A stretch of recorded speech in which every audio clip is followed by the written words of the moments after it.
What defines a community? I'm Rabbi Benjamin Goldschmidt, and we will discuss Parashat Vayakhel Pikudei. You know, in Hebrew, there are two words for community, Eidah and Kehillah.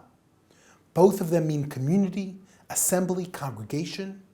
But what is the difference in meaning? I heard a beautiful thought from the chief rabbi of England, Ephraim Mervis, regarding this question.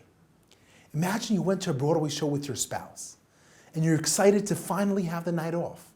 And as you sit down, the man sitting next to you says, "Good evening."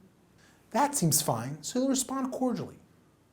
But then 2 minutes later, he asks you, "What's your name? What do you do for a living?" and introduces himself. You'll say he's nosy, and you'll try to shrug him off. What happens if he asks you at the end of the show to join him at his home? Okay, at that point, you call the police. On the other hand, if you walked into a synagogue in a new neighborhood and sat down next to a stranger, you would expect him or her to say Shabbat Shalom and to introduce themselves, take interest in your life. And if they would invite you to join them for Kiddush or Shabbat dinner at their home, that would be just great.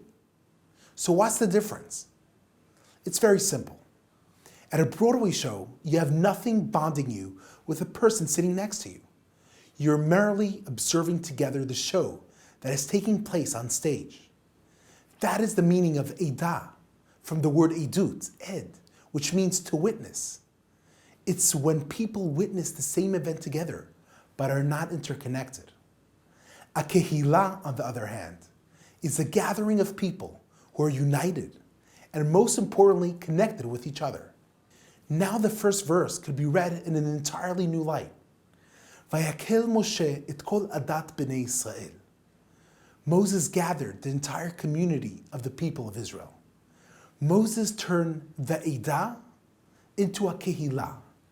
They're no longer watching him perform miracles and shows. They're bonding truly with one another. May our communities become places where you get invited for Shabbat dinners. May we be able to turn our Eidah into a kehillah.